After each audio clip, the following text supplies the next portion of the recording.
अर्थ का प्रतीक लक्ष्मी माता को माना है ना, तो लक्ष्मी माता तो भगवती माता है, उसको असुरों के हाथ में सौंप दें हम, तो ये तो गलत है ना। तो वो भगवान श्री अरविंद ने बहुत अच्छा लिखा है इसके ऊपर, पढ़ लेना आप माता पुस्तक, अर्थ के ऊपर ही लिखा है। तो अर्थ हमेशा अच्छे व्यक्तियों के पास ही होना चाहिए और आता है उनके पास, लेकिन कभी इस तरह की कहावतों को लेकर के वो उससे दूर भागते हैं, वो दूसरे ले जाते हैं। ऐसे संत महात्मा मैंने अपनी आंख से देखे, अभी भी हैं, वो तो अर्थ को छूते नहीं है, लेकिन धन तो खूब आता है उनके पास, उन्होंने ऐसी सिद्धियां प्राप्त की हैं। तो फिर उनके नीचे जो रहने वाले हैं ना, उनके शिष्य मंडली, वो शिष्य मंडली चांडाल मंडली बन गई, वो उसका खूब मिसयूज करते हैं फिर। तो इसलिए ये ऐसा नहीं है कि भाई ये कोई खराब चीज है, भगवान की एक शक्ति है। आप जो पूछ रहे हैं तो इस श्लोक में और वहां पर दोनों में कोई अंतर नहीं है। और यहाँ पे जैसे ये सीता माता जी जो है धर्म के विषय में कह रही हैं, और ये वाल्मीकि जी की चूँकि ये रचना है और सीता जी पात्र हैं, तो ये जो ज्ञान है ये वाल्मीकि जी का मानेंगे या सीता जी का ज्ञान मानेंगे? ज्ञान तो ईश्वर का है, किसी का भी नहीं होता है। अब वो किसके माध्यम से उस ज्ञान को अभिव्यक्त किया जा रहा है, तो यहाँ तो वाल्मीकि जी का है, और वाल्मीकि जी के अंदर भी ज्ञान ईश्वर का है। तो सारी शक्तियां तो ईश्वर की हैं, सारा ज्ञान उसी का है, सारा ऐश्वर्य उसी का है, लक्ष्मी सरस्वती दुर्गा फोर्स सब उसी की है, सारी शक्ति उसी की ही है। तो एकमेव जो स्वामी है वो तो ईश्वर ही है। तो बाकी निमित्त आप भी बने, हम भी बने, सब बनी, सब आत्माएं।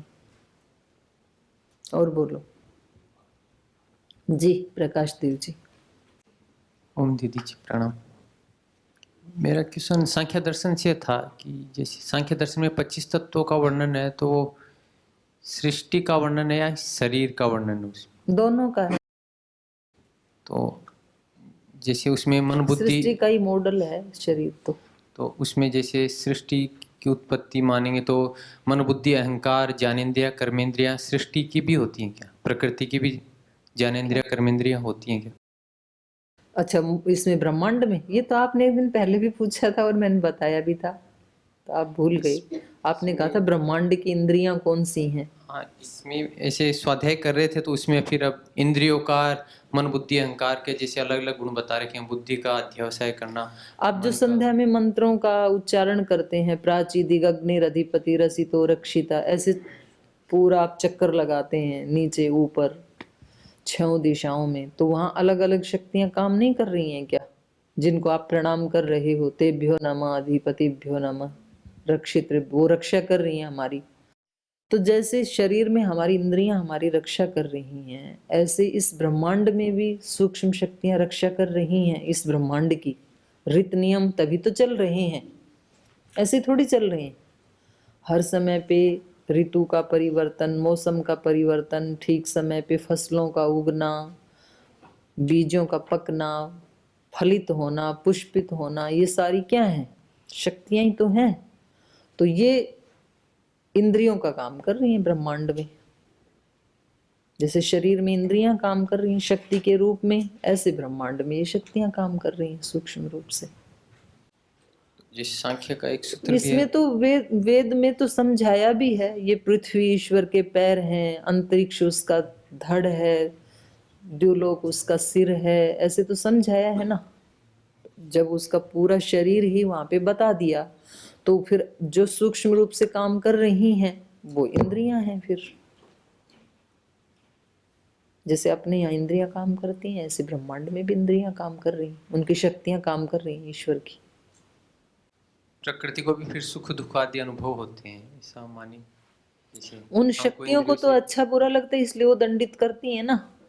ईश्वर की ही शक्तियां हैं। जब कोई श्रेष्ठ कर्म करता है तो उन शक्तियों की कोई हानि नहीं होती है, तो वो आशीर्वाद देती हैं सिद्धों को, संतों को। और जब कोई उल्टा पुल्टा करता है तो जरूर उनको अच्छा नहीं लगता है, इसलिए वो दंडित भी करती हैं। पर ईश्वर हमारी तरह से सुखी दुखी नहीं होता है, इसलिए नहीं होता है क्योंकि हम अज्ञान से युक्त हैं, इसलिए होते हैं सुखी दुखी। ईश्वर तो सब प्रकार के अज्ञानों से मुक्त है, इसलिए वो सुखी दुखी नहीं होता है। लेकिन उसको नॉलेज ही ना हो कि क्या अच्छा है क्या बुरा है, ऐसा नहीं है। पता तो चलता है कि ये आत्मा श्रेष्ठ कर्म कर रही है, ये तो अश्रेष्ठ कर रही है, बुरा कर रही है, इसलिए दंड तो देता है दोनों को। जैसे शरीर में 25 तत्वों को घटाएंगे तो शरीर 24 तत्वों का आधार एक आत्मा रहता है, उसके नियंत्रण में चेतनता बुद्धि आदि कार्य करती हैं। तो वैसे ही सृष्टि परमात्मा का शरीर ऐसा माने। अब आप यदि 100% ऐसा ही देखोगे तो फिर तो शरीर और सृष्टि में कोई अंतर ही नहीं होगा ना। तो उदाहरण एक अंश में घटा के समझाया जाता है, हूबहू यदि वैसा ही हो गया। अब हूबहू तो आपका शरीर और आपके पास बैठे हुए व्यक्ति का शरीर भी एक जैसा नहीं है। तो कोई एक अंश लेके ऐसे कहा जाएगा कि ये व्यक्ति उसके जैसा है, तो आप कहोगे वो ही इंद्रियां हैं, तो जो सुख की अनुभूति जैसे मुझे हो रही है वो ही मेरे मित्र को भी होनी चाहिए। तो ऐसा हूबहू नहीं होगा।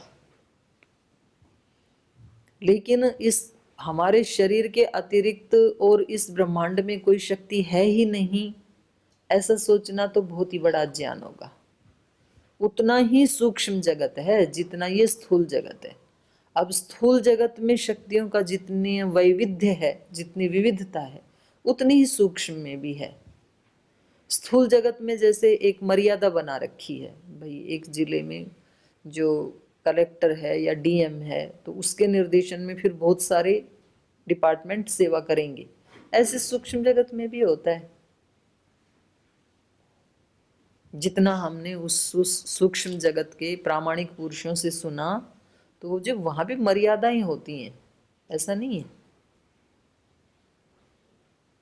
अब जैसे स्थूल जगत में गाड़ी मोटर ट्रेन चलने के लिए रास्ते सुनिश्चित किए हुए हैं कि भाई जिसको देहरादून जाना है तो वो इस रोड से जाएगा, एक सुनिश्चित है ना।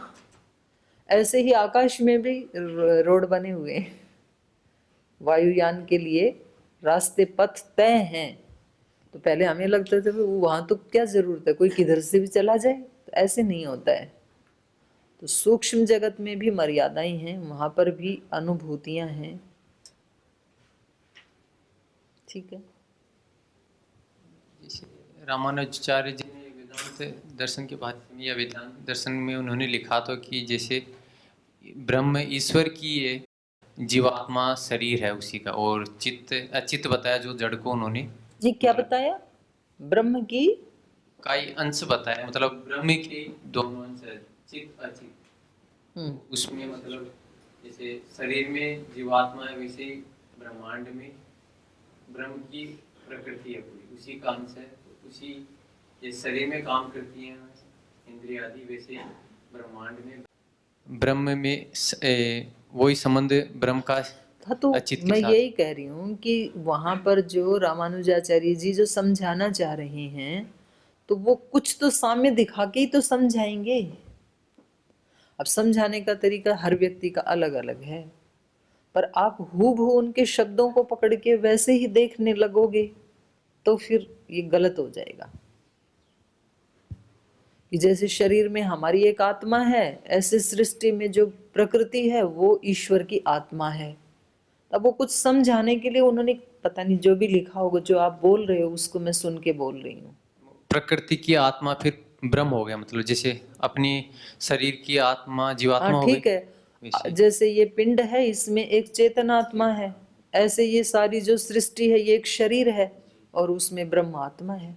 तो क्या दिक्कत है, सही है वहाँ इतना तो।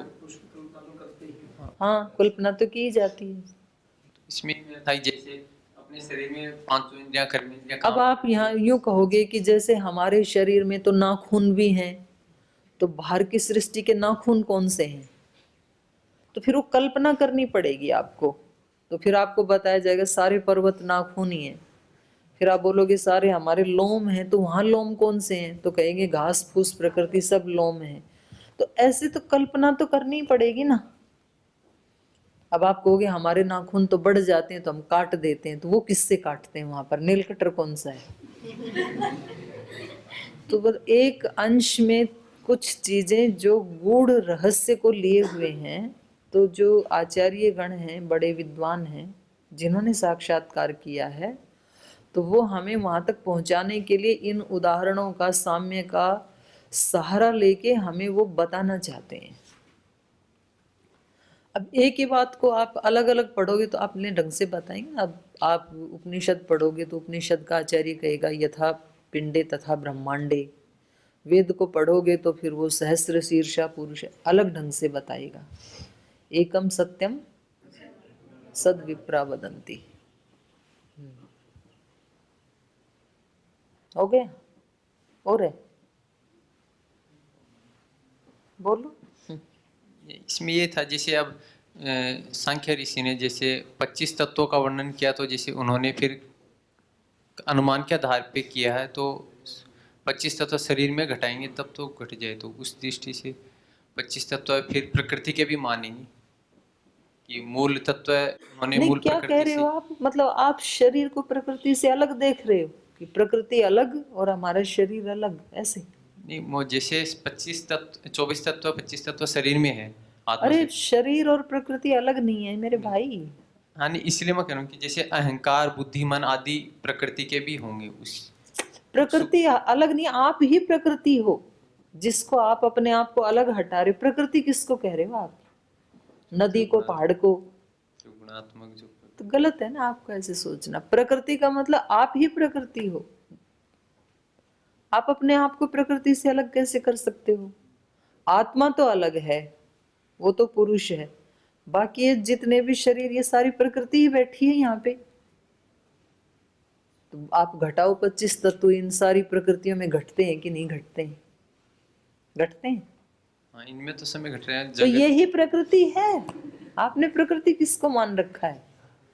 आत्म तत्व से अतिरिक्त जो है वो प्रकृति ही है। ठीक है?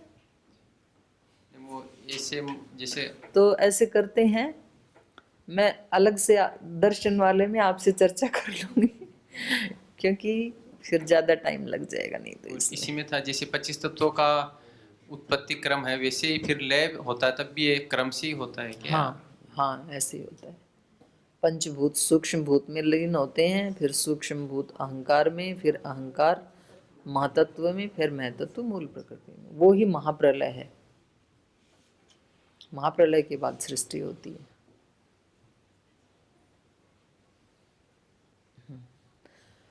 आप लोग कभी इधर उधर की कोई पुस्तक पढ़ते हो तो फिर आपका हिल जाता है, क्योंकि आपने एक सेट कर रखा है 5 दर्शनों का। उसके अतिरिक्त कोई दर्शन पढ़ा या कोई पुस्तक, ये क्या नाम है इसका महात्मा का? कपिल। कपिल अभी कपिल ही हो ना आप? हाँ। तो ये पहले कुछ कोई भी पुस्तक पढ़ते थे, शाश्वत प्रज्ञाएं कोई भी, तो प्रश्नों की झड़ी पे झड़ी। अब तो कई दिन से आपने कोई पुस्तक पढ़ी नहीं है शायद, तो कई दिन से अष्टध्यायी में। हाँ, तो उसमें कोई प्रश्न का चक्कर नहीं है, रटे जाओ उसको तो बिना सोचे समझे। वहां तो ये भी नहीं पूछ सकते इस सूत्र का क्या अर्थ है, वो कहेंगे पहले रट लो बाद में बताएंगे। तो ऐसे होता है। हमने जो कोई अपने आचार्य से, गुरु से जो पुस्तक पढ़ ली वो तो स्पष्ट हो गई, फिर उसी बात को कोई दूसरा व्यक्ति कह रहा है तो वो थोड़ा तो ट्विस्ट करेगा ना, उसको अपने ढंग से कहेगा, तो फिर वहाँ प्रश्न होते हैं। तो कोई बात नहीं है, अच्छी बात है। आगे चलूँ? अब इसको पूरा कर देते हैं, 2-3 दिन से नहीं अधूरा ही है। तो कल माता सीता कह रही हैं धर्माद अर्थ प्रभवति धर्मात् प्रभवते सुखम। धर्म से अर्थ उत्पन्न होता है। अब यहाँ भी अर्थ के 2 अर्थ हैं। ऐश्वर्य उत्पन्न होता है और कोई प्रयोजन मिलता है जीवन को। जो व्यक्ति धार्मिक नहीं है उसके जीवन का कोई प्रयोजन ही नहीं होता है, यात्रा आगे बढ़ेगी ही नहीं जीवन की। मेरे जीवन का प्रयोजन क्या है ये व्यक्ति कब सोचेगा? जब वो धार्मिक होगा। धार्मिक कौन है? जो इस लोक की उपलब्धियों के लिए पुरुषार्थ करता है और पारमार्थिक उपलब्धियों के लिए पुरुषार्थ करता है। ये तो अभ्युदय निःश्रेयस सिद्धि, अभ्युदय और निःश्रेयस की सिद्धि किससे होगी? पुरुषार्थ से, कर्तव्यों का पालन करने से। तो जो दोनों का बैलेंस बना करके तब पुरुषार्थ करता है, वो व्यक्ति धार्मिक है, वो धर्म का अनुष्ठान कर रहा है। दोनों में से एक तरफ लगा हुआ है, धार्मिक नहीं कहेंगे ऋषियों की भाषा में उसको। अपने आप में भले ही वो धार्मिक माने, तो बहुत लोग ऐसे हैं कि वो केवल बस माला का जप करते हैं, केवल मौन बैठे हैं अपने कक्ष में, और वो समझते हैं कि हम सबसे बड़े धार्मिक हैं, लेकिन ऋषि की भाषा में वो धार्मिक नहीं है। किसी ने अपने शरीर को सुखा डाला है, शरीर की उनको सुध ही नहीं है, तो वो धार्मिक नहीं है फिर। क्योंकि अभ्युदय भी मिलना चाहिए। अभ्युदय का मतलब है शरीर में शक्ति हो, स्वस्थ हो, ये भी अभ्युदय की प्राप्ति है। इंद्रियां स्वस्थ हों और सदुपयोगी हों। इस व्यक्ति के पास समाज के उत्थान के लिए धन ऐश्वर्य भी हो, जनशक्ति भी हो, धन शक्ति भी हो, सुयश भी हो, पशुधन भी हो। ये सब आत्मा से अतिरिक्त जितनी भी उन्नति की चीज़ें हैं, ये सब आ जाती हैं अभ्युदय में। और ये चीज़ें किसी को ऐसे फोकट में नहीं मिलती हैं। फोकट में मांगने वाले को भीख भी नहीं मिलती है। कोई 2 रुपए 1 रुपए देता भी है तो दुत्कार के देता है, तो उससे वो कभी संपन्न नहीं बन सकता है। भीख मांगने वाला कभी कोई राजा महाराजा नहीं बन सकता है। तो बनने वाले को तो पुरुषार्थ करना होता है। इस लोक की सिद्धियां, अच्छी अच्छी परीक्षाएं, अच्छे अच्छे पद, सुयश, तो ये सब पुरुषार्थ से मिलता है। तो पहले भी मैंने एक दिन बताया था कि धर्म का अर्थ क्या है? पुरुषार्थ, अपने कर्तव्य का पालन, इस लोक की सिद्धियों को प्राप्त करने के लिए पुरुषार्थ। और फिर इससे अतिरिक्त भी कुछ है, जगत है एक, उसमें प्रवेश करके अब हमारे मन में कभी ये आता है कि ये इंद्रियों का, हम चलो देख तो रहे हैं, आँखों से कानों से सुन रहे हैं, प्रयोग तो कर ही रहे हैं, पर इनका स्वरूप क्या है, इसको जानूं। ये चक्षु इंद्रिय क्या है, श्रोत्र इंद्रिय क्या है, इसको मैं जानूं, इसके स्वरूप को। ऐसा मन में आता ही नहीं है। नहीं आता है तो कभी ज्ञान होगा ही नहीं। और ये तो सूक्ष्म जगत नहीं है, इंद्रियां तो, ये तो स्थूल ही है, इसका तो प्रयोग कर ही रहे हैं हम। इनके भी पीछे जो सूक्ष्म है, तो उसको खोजने का, जानने का ना तो कभी संकल्प होता है और ना ही उसके लिए पुरुषार्थ होता है। हम आंख बंद करके ध्यान के लिए बैठते भी हैं ना, तो हमारा प्रयोजन, उद्देश्य बिल्कुल अस्पष्ट होता है। किस लिए बैठते हैं हम? आंख बंद करके बैठेंगे तो किसी ना किसी दिन भगवान जी आके सामने खड़े हो जाएंगे, राम जी, धनुष बाण हाथ में होगा, या तो कृष्ण जी आ जाएंगे तो चक्र हाथ में होगा, एक हाथ से वरदान दे रहे होंगे, मेरे को पूछेंगे कि मांग ले, क्या मांगना है, और मैं मांग लूंगा। तो ये ध्यान है नहीं, ऐसा कभी नहीं होगा जी, 100 साल बैठ लो। तो सूक्ष्म शक्तियों को प्राप्त करने के लिए भी पुरुषार्थ करना, और स्थूल रूप से जहाँ भगवान ने हमें जिस वर्ण आश्रम में रखा है, जिस स्थान पे रखा है, जो हमारे को दायित्व दिया है, उसको हम कितनी बखूबी से निभा रहे हैं या नहीं निभा रहे हैं। अपने दायित्व में व्यक्ति को अपनी मार्किंग खुद करनी चाहिए कि मैं सन्यासी हूं तो सन्यासी को कैसा होना चाहिए, उसमें यदि 10 मार्क्स रखें तो मेरे नंबर कितने आएंगे, ऐसे खुद मार्किंग करनी चाहिए।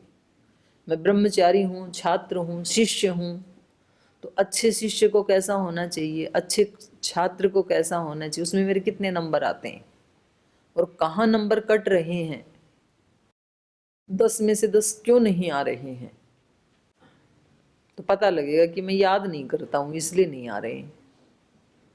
मैं ऐसा शिष्य क्यों नहीं बना जैसे अर्जुन भगवान कृष्ण के बन गए थे, तो पता लगेगा कि कहाँ है त्रुटि, फिर उसको ठीक किया जा सकता है।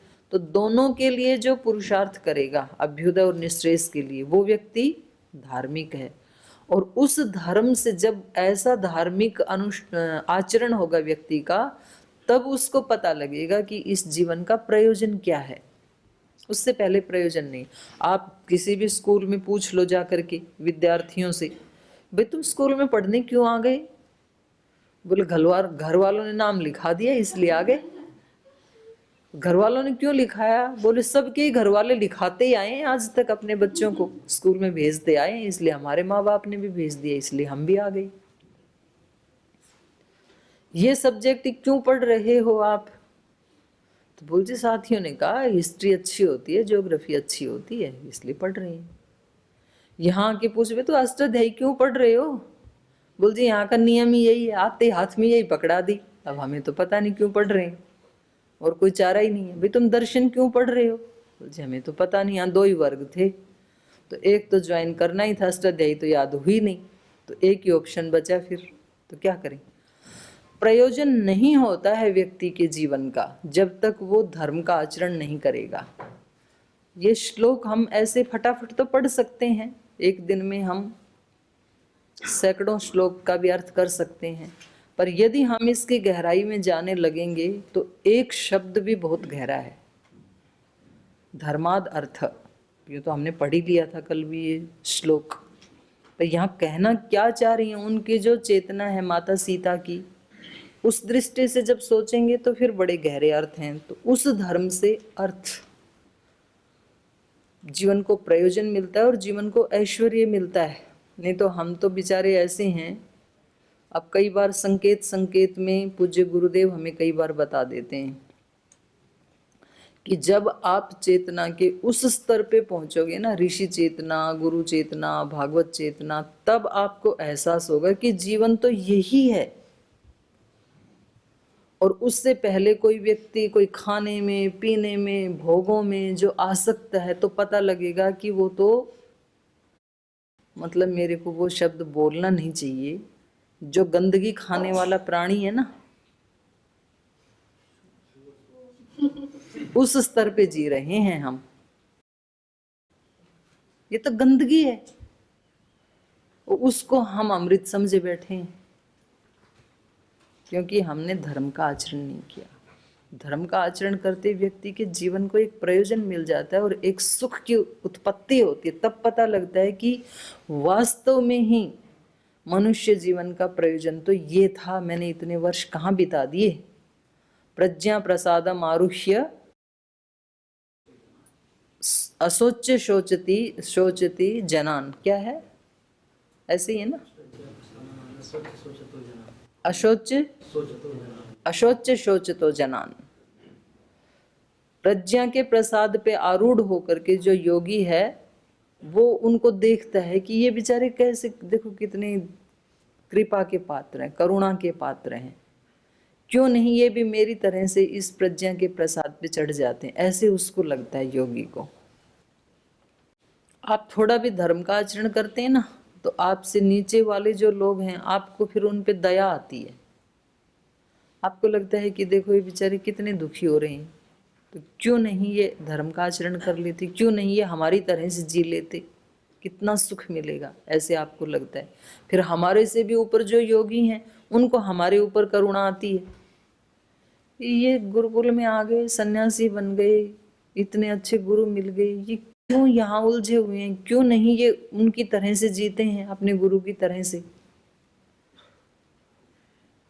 तो ये इसका अर्थ है, धर्माद अर्थ प्रभवति, धर्मात् प्रभवते सुखम, धर्मेण लभते सर्वम, धर्म सारम इदम जगत। इस सारे जगत का सार धर्म ही है।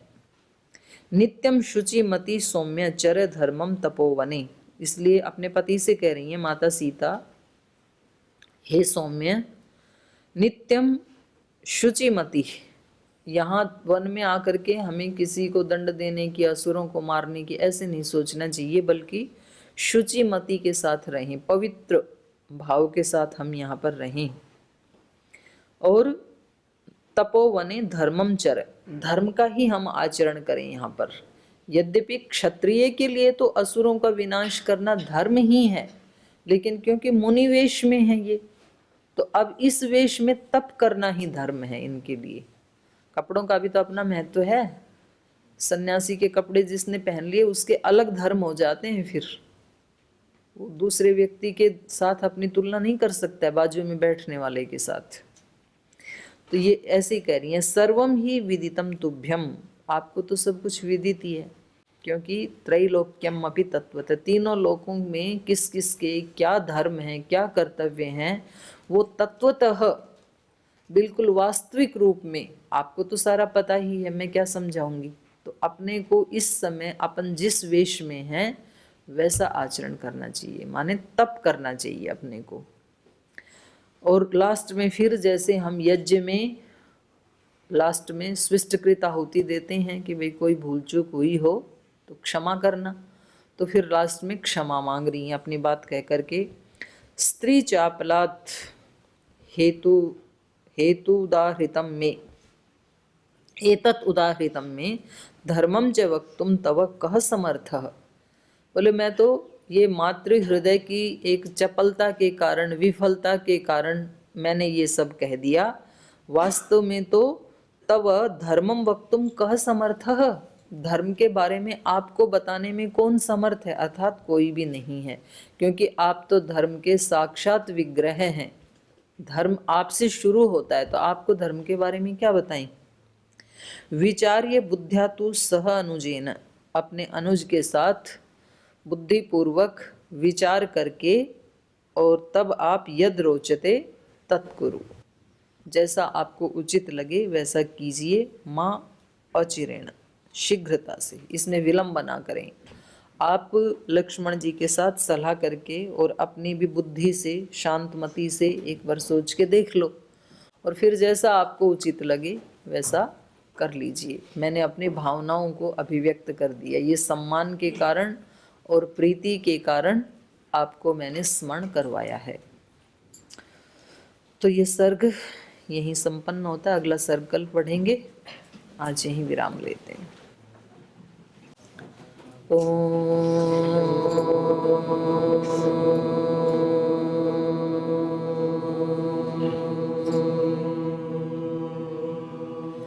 शांति शांति शांति। श्री गुरुभ्यो नमः। हे हृदयेश्वर, हे सर्वेश्वर, हे प्राणेश्वर, हे परमेश्वर, हे हृदयेश्वर, हे सर्वेश्वर, हे प्राणेश्वर, हे परमेश्वर, हे समर्थ, हे करुणा सिंधो, हे समर्थ करुणा सिंधो, विनती स्वीकार करो, विनती स्वीकार करो। भूल दिखा कर उसे मिटा कर, भूल दिखा कर उसे मिटा कर, अपना प्रेम प्रदान करो, अपना प्रेम प्रदान करो। पीर हरो हरि, पीर हरो, पीर हरो हरि, पीर हरो, पीर हरो हरि, पीर हरो, पीर हरो हरि, पीर हरो। हे हृदयेश्वर, हे सर्वेश्वर, हे प्राणेश्वर, हे परमेश्वर, हे प्राणेश्वर,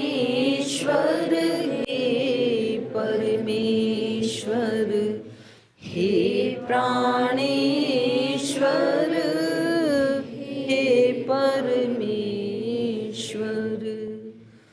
ओम श्री गुरुभ्यो नमः।